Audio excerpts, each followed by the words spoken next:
Okay, good morning, everybody, or afternoon. We're here at our brown bag luncheon, and we're here with Dr. Kostopolus, uh, and we're going to talk about something that's really I know nothing about, but it looks kind of fun. So, get GERD is that Get good. get good? Yes, Oh, okay, get okay. good. I've been looking at for days and wondering.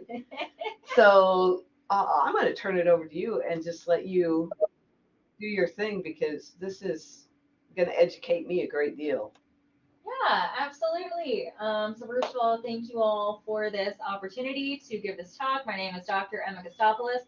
I'm over in the English department. I am the digital rhetorician, which means that I study the way that we argue and try to persuade each other in digital spaces, such as on the internet and in video games. So the title of my presentation today is Get Good, which if you're not familiar with that phrase, you will be in a second. The ethics and rhetoric of easy modes in video games. So, what is kind of the conversation that I'm attempting to enter into?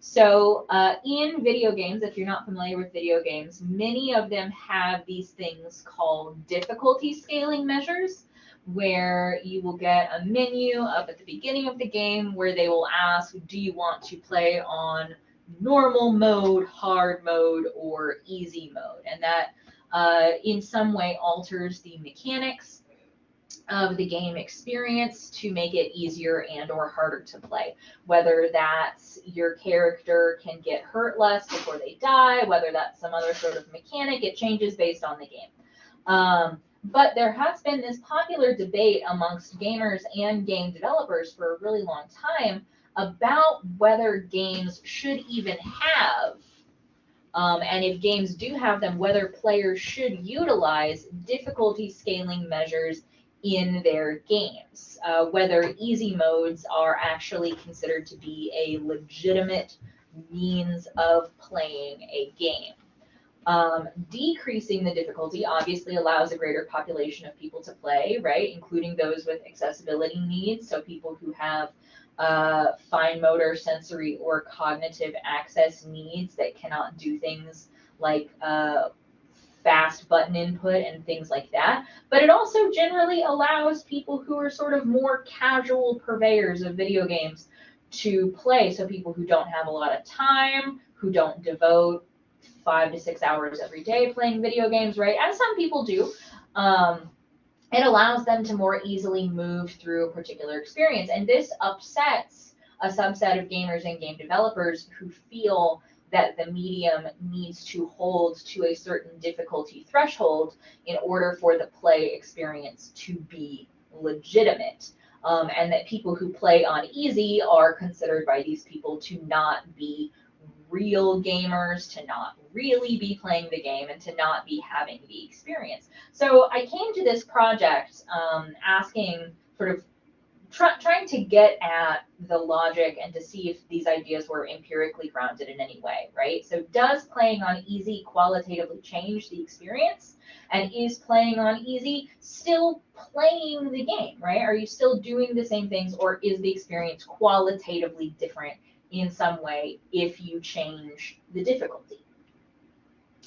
So what I have here is I have here some examples of prior kind of older games engaging in difficulty scaling, but engaging in it in this very openly rhetorical way, where they are shaming people who have decided to play on easy mode. So we see over there on the left, we have the screen grab of the difficulty scaling for one of the games in the Wolfenstein series, and we can see that the easiest mode is called Can I Play Daddy?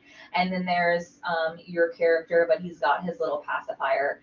And so the implication there is very clearly that if you play on easy mode, that you are somehow less legitimate as a gamer, that you're not a real gamer. There's also implications of masculinity, right? Like you're not a real man. So we can get into how this is already a weird gendered space as well. Um, and then we see over there on the right, this is a game that came out in 2012. This is Metal Gear Solid 5, The Phantom Pain. and you see that the character is wearing a cartoonish chicken hat on his head, and the chicken hat is how the game presents its easy mode to you, where if you are having too much difficulty completing a mission, you can opt to wear the chicken hat and enter easy mode, but you are wearing this cartoonish, shameful thing on your character's head the entire time. So rhetorically, it seems like a lot of game developers have come down on the side of easy modes delegitimize play, right? And that easy modes and difficulty scaling take away from the real experience. But it is still really important to note that easy modes are a measure of access, right? They are how we provide accessibility to populations who struggle with fine motor control, who struggle with sensory processing disorders, who struggle with various other access needs that mean that they can't do sort of fast-paced, fine-tuned work on a controller. And so kind of the big question that I sort of came around to asking is, do artists, and I'm using artists here to mean, or we can also think of them as authors in some fashion, do artists or authors have an obligation to provide access and accessible alterations to their experiences, even if it changes the experience that the artist, author, game developer wants you to have, right? Are there limitations past which an artist, author, or game developer can say, no, I will not provide this accommodation because it means the experience will become something different from what I intended? And we can think about this even beyond the realm of video games. We can also think about this in terms of, one of the most famous examples are paintings in museums versus, and seeing a show on Broadway versus seeing a show recorded live, right? But you're watching it at home on your television, right? So seeing a painting in a museum is very different from seeing a photograph of the painting, no matter how high resolution, on your computer. And being in the theater watching a live play or watching a concert is very different from watching a recording of it at home. Now, those recordings and those digital replicas provide access to people who otherwise wouldn't have the opportunity to see those things. But does that access alter the intended experience in important ways? Can we claim that people who are sitting live on Broadway and people who are sitting at home watching a recorded version are actually having the same experience? This is kind of the same question that we have to tackle when we're thinking about video games and easy modes, because is playing a sort of difficulty scaled down version of the game where you don't have to do things as precisely or where there is more margin for error, does that mean that you are effectively having a qualitatively different experience from people who play at higher difficulty levels? So I have here accumulated some arguments against the moral obligation of artists, authors, or game developers. People who say, no, they should not be required or obligated in any way to put in these experiences. And first is that there's a really big idea in video game studies that failure is a key part of experiencing any game. And this was sort of pioneered by this guy whose name is fun, Jesper Juhl. And his whole idea is that while we often think of failure as us being stymied or stagnated, failure is actually how we do the really important work of learning and growing, right? Specifically, how do you learn how to play a game? You start out being bad at it. And so this idea that we should prevent failure in a game can mean that we're actually just not letting people learn how to play. So that's one of the arguments. Another one of the arguments is that if a game does not present any challenge whatsoever, players will never become immersed in the experience, and players will become bored of the experience. Players will check out of the experience, right? We call this the flow state. The kind of colloquial term for it is being in the zone. right? When you are just so engaged in what you're doing that the world around you kind of falls away.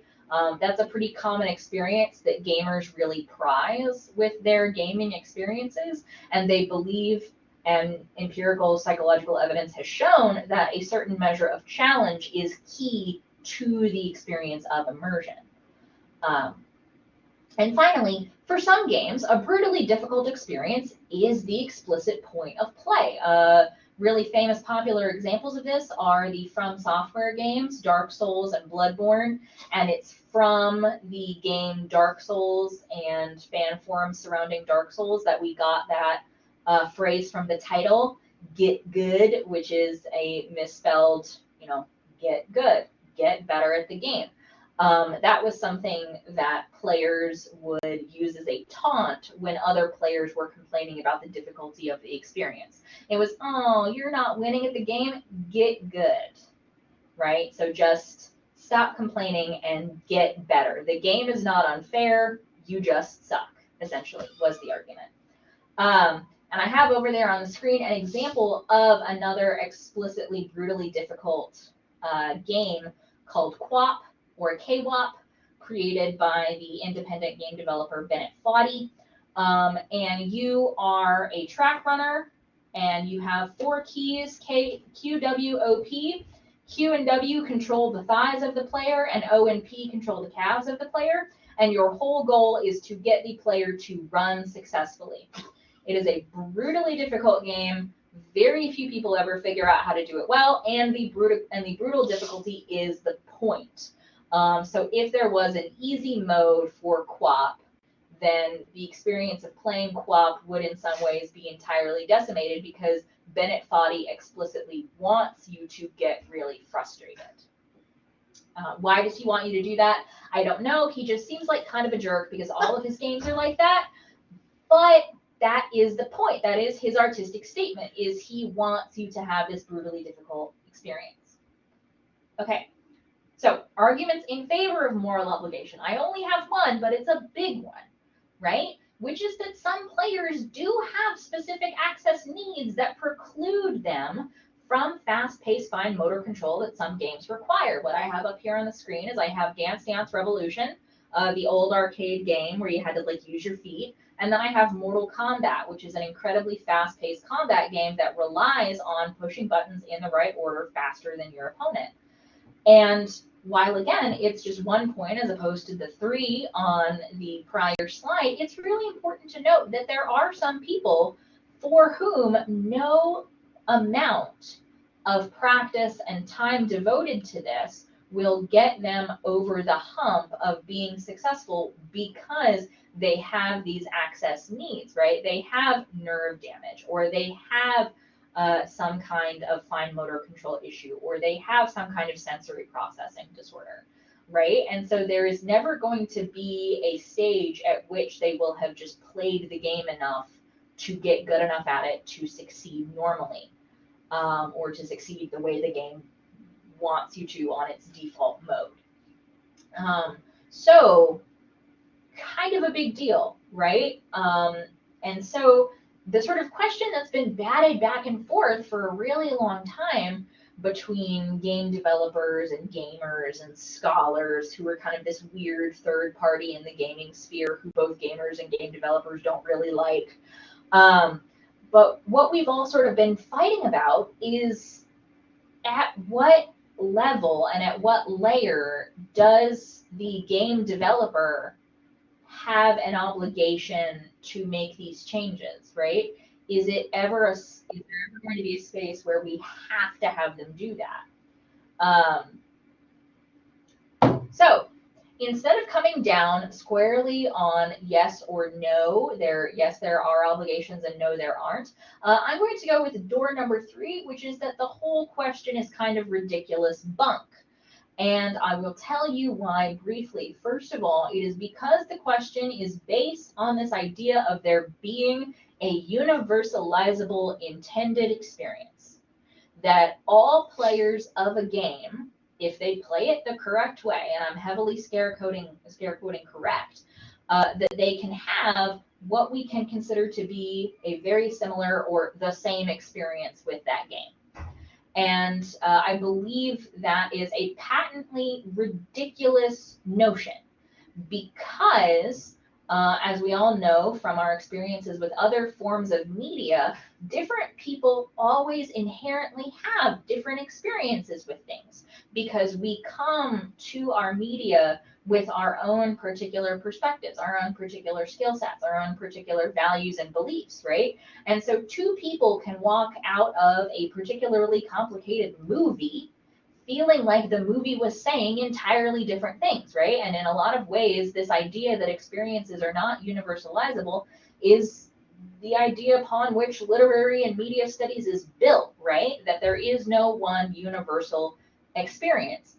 And so, if we have to admit that the idea of trying to have a regulated, normalized, intended experience is bunk, right? Then how can we say that providing access versus not providing access in some way fundamentally changes the experience? How can we say that? I don't think we can. I think if we agree that there is no such thing as a universal intended experience because everybody's going to come at something slightly differently, I think we have to admit that the question of accessibility becomes kind of less important to the artistic integrity of the thing. And then sort of secondarily, and this is something that I get into a lot more in my longer project on this topic, is that if we are going to ask if an artist or author has an obligation to that experience, we also have to ask who even is the artist or author of a video game experience. Because yes, there is a team of game developers who create the video game, but because video games rely really clearly on player input, the experience of playing a game is very different from the experience of watching a movie. And so I don't think we can consider a game developer and the director of a film, or a game developer and an author of a book, to have been authors of the experience in the same way. And the kind of idea that I'm referencing very briefly there are these game developers, Katie Solin and Eric Zimmerman, who came up with this idea of spaces of possibility, where essentially every game is a negotiated space where the game developer essentially throws a sandbox out into the world and hopes that the player does cool things with it, right? And so ideas of authorship when we are thinking about video games and interactive experiences are necessarily always already mediated between the developer and the player who is handed the reins and has to walk the experience home.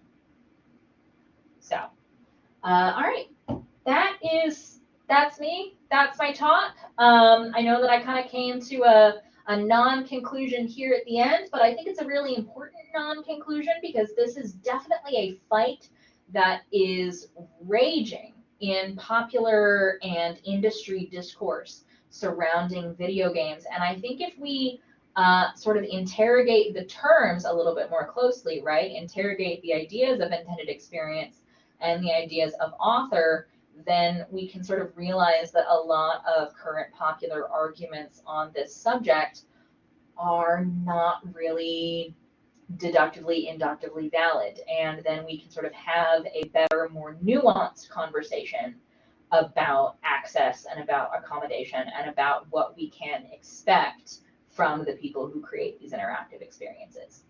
Thank you. Well, thank you. I mean, this is really fascinating because I know virtually nothing about gaming, and I've played a few games, but I'm one of the people, I would wear the chicken head just because I don't need the stress. So I was laughing because it's like, yeah, I played on simple mode. I don't want to be stressed in my spare time, but I do understand that this is a big deal. So I get the idea that people want others to feel frustrated and to learn that you have to figure your way out of it. And I'm a big fan of that, being a philosophy teacher. But I also know, like you said, that there are people who just, that is not the way they can experience it. Mm-hmm. And it's not just those who are fast paced, but I have a grandchild, and he's one of these that is just brilliant in math and things like that. And he likes to try and play the games, but he gets frustrated very easily. And because he's on the spectrum, that leads to like major meltdowns. Mm-hmm. And I certainly want him to learn how to deal with those. But I find the video games almost a negative experience for him. Mm-hmm. That he really doesn't need to be on them until he learns how to do them well. Mm-hmm. So that easy mode kind of teaches him the rules because his brain works so fast that he doesn't want to read all the descriptions, and um, Yeah, absolutely. I think what you're pulling out here is something that I didn't really get to, but that is super important, is that also the conversation about yes, have easy modes or no, don't have easy modes. I mean, pretty necessarily, it does the work of collapsing essentially all of the nuance of what makes an experience difficult versus what makes an experience easier. How can we sort of scale up the difficulty? And the thing that I just sort of referenced at the speed of light, this concept of the flow state, this really interesting psychologist with a really fun name, his name is Mihai Csikszentmihalyi. And essentially what he posited, and this is something that game developers really took up, is that our ability to become immersed in an experience, to be in the zone, rests on us traveling. Imagine this is like a coordinate plane. So this is like the y-axis and this is the x-axis, right? And the y-axis is challenge, so how challenging an experience is for us. And the x-axis is our skill, so how skilled we are at it.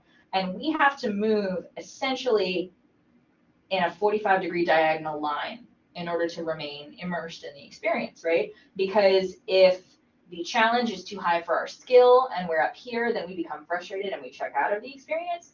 Versus if our skill is all the way over here and the challenge is down here, we're bored. We don't care about the experience. So we have to hit this sweet spot the whole way through. And what this discussion of easy modes sort of collapses is this idea that where people's sweet spots are going to be are necessarily going to be very different for different people, right? And so this idea that everyone should meet the same sort of opening skill threshold to engage with this experience, and that they can't have like a sort of training wheels experience or an easier experience or an experience where difficulty ramps up more gradually, and that everyone has to do it in the exact same way or they're having somehow a less legitimate experience, I think is I mean, the only word that's coming to mind is this kind of bananas idea about how people work, right? But that is the argument. That is the argument that a lot of gamers, and furthermore some game developers, like really kind of the people at the front of this, are the From Software people. I have so many philosophical bones to pick with that development company. But this idea that there is a barrier, like they make money and their profit model is in gatekeeping the experience from people who they feel are not skilled enough to enjoy the content. And that has led into some strange sort of intra-community elitism, right? Where simply being skilled enough at, again, fast-paced motor control, right? Just clicking the right buttons in the right order. Just being good enough at that gets you all of this cultural capital within the community. And that's kind of a separate conversation, is why do we prize being good at video games? What is the sort of cultural end product of that for us? Like, what do we get out of either individually us being really good at video games, or like as a subgroup, what happens when people are really good at a video? Like, what kind of skills does that communicate? Sort of more broadly, that's something that we're also still kind of teasing out. But yeah, just this idea that there is this just total collapse of all of the nuance, and it's people must all fit into this one very specific skill box to have this experience, otherwise they are somehow less legitimate participants, is a pretty common parlance discussion, and it's just kind of wacky to me, because it doesn't seem grounded in much of anything other than an in-group has figured out one particular way in which they can assert kind of an arbitrary superiority over like the masses of out-group. Yeah. So I have to say that when I was first looking at that, and of course, so my specialties are in logic and ethics, philosophy. That's what I teach. And just the idea of the term that they're using, moral obligation, is such a misused term. It doesn't even fit what they're talking about. And I just find that funny because so many people will take these types of issues and try and make them into moral, ethical issues. And that's just a misuse of the terms. But it makes them sound like they are doing something that is required. The closest they're getting is to whether they have to abide by the ADA, and they don't. As you know, there's nothing that obligates these people in a moral or ethical way to do one way or the other. And so it's funny that this whole, as you say, this whole thing is blown up into an issue based on the misuse of terms. You know, based on this sort of elitism that everybody's doing ethics or everybody's doing morality when they're not. And it's just sort of funny to me that it even exists as. I know it's one of those things where video games are this unique sort of silo that I'm still trying to figure out why video game culture is still as siloed as it is, right? Because the video game industry year over year makes more money than Hollywood, right?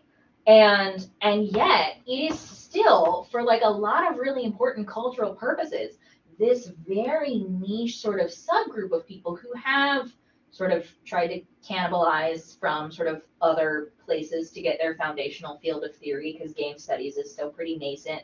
And then, we have people coming in from the sort of popular industry side who, took like philosophy and econ 101 and are trying to like use those ideas out. But it's another thing that just kind of I have trouble wrapping my head around is that we have this absolutely juggernaut cultural phenomenon that is video gaming that is still just behind a brick wall for so much of the global community. Like even getting outside of the fact that video gaming is this incredibly financially privileged position, and that like most people in like the global south or in the developing world, that video gaming is entirely out of their purview, even in a way that like film and stuff isn't yet, right? But even just that there are, people who are here in America and who are like denizens of the internet, right? And they're on the internet all the time. And you would think that some more of that, because gamers also live almost exclusively on the internet, you would think some more of that would have bled out into like our broader cultural understanding, right? Yeah, the Hollywood comparison is really interesting, right? Because like, argue with me if you want to, but what Hollywood has often been really good at, right, is sort of co-opting sort of what you might describe as like dominant as well as like emergent sort of cultural meanings and practices, right? And that's how it really speaks to so many people, right? In our contemporary moment, it's like, what's Hollywood doing? Well, we've practiced horribly exclusionary casting practices, right, over the years. So we're going to go completely in the opposite. We're going to go in the opposite direction because it's a sort of emergent part of our overall cultural process. And it's really interesting that the video game industry seems like it's doing so well financially that it can still kind of stand on what feels like a kind of out of step, almost like some kind of traditional or residual part of like us as a society, this kind of like, well, there are some who belong and there are some who don't, right? It's kind of like, I mean, also the gendered aspect of it, this kind of boys club. And it's like, I wonder, right, when the financial structure of the industry changes, how will their sort of narrative strategies change, and how will the ways that they bring people into the fold change as well, right? I mean, that seems like something that would be interesting to watch over the next like 20 years. Yeah, no, you're absolutely right, because I think no one has any clue. I mean, the train has left the station, but we don't know where it's headed, right?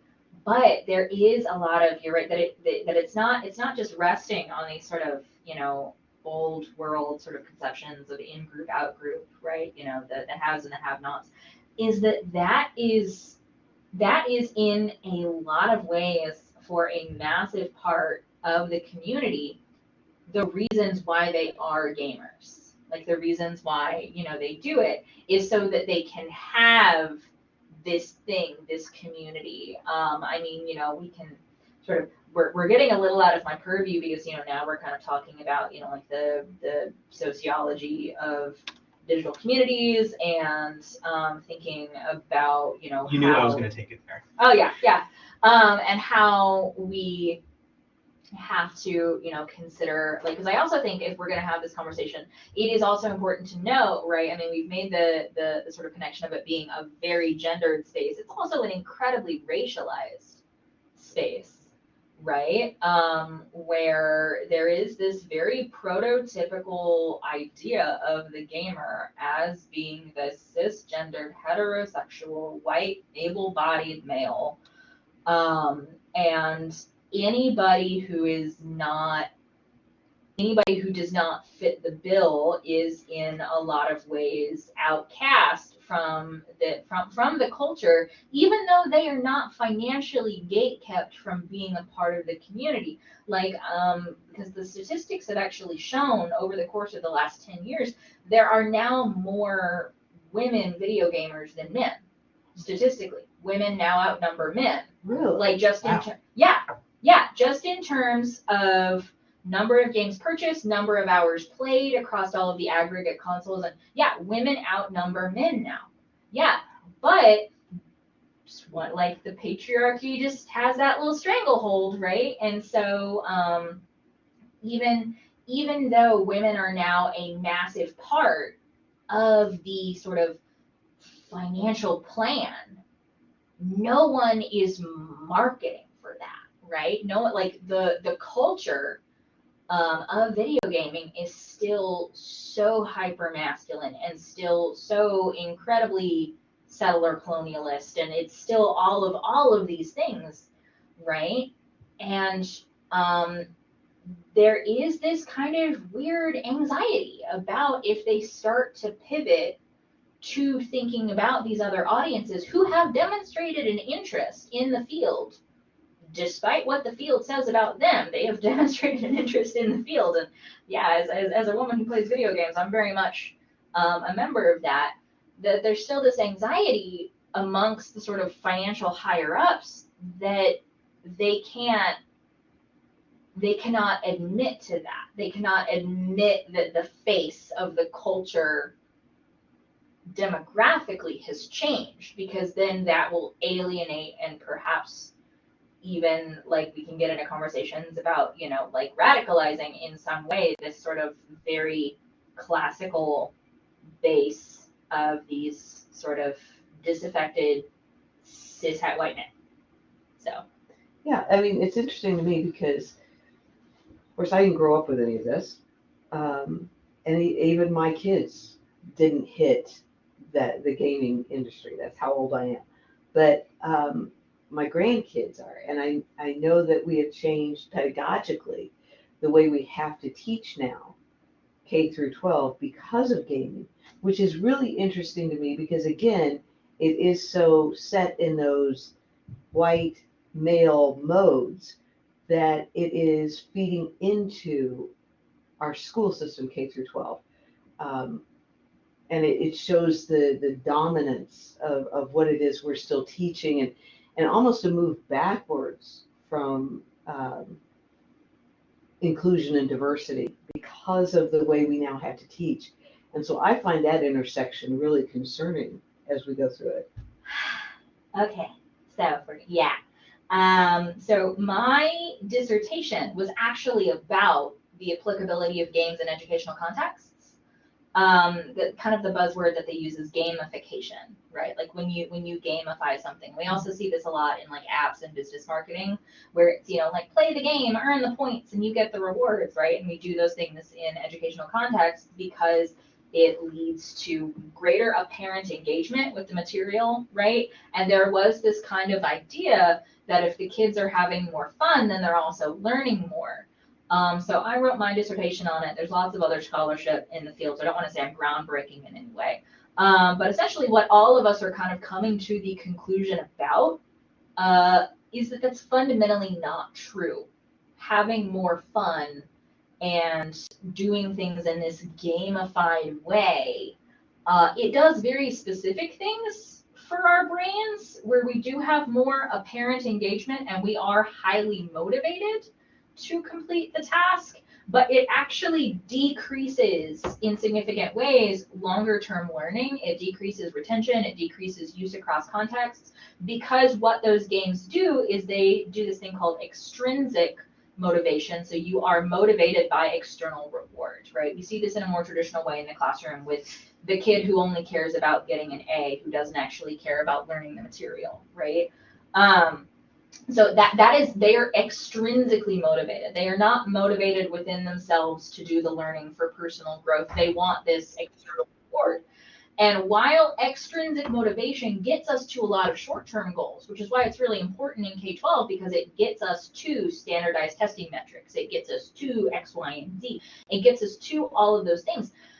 It is actually pretty damaging in the long term, because then kids will get to the next grade level and they will have retained none, right? They will have retained none of their math. They will have retained none of their English language arts because they weren't motivated to learn it intrinsically, because it was good for them, because they were really actually enjoying the experience, but it was because they got this kind of external thing. On top of that, it just makes everything else boring. So now we get to the college level, and they can't read above a 6th to 8th grade level anymore.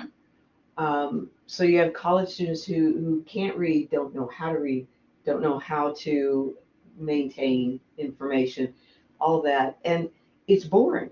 And I keep finding myself having to say to my classes, the really important stuff in your life is in the boring. It's not in the excitement. And so how we've actually sort of cut ourselves and are bleeding, I think, horribly over gaming. And my grandchildren know I will buy them most anything, but I will not buy them games because they don't read. They don't want to read. It's not exciting. It's not fun. They don't want to do math.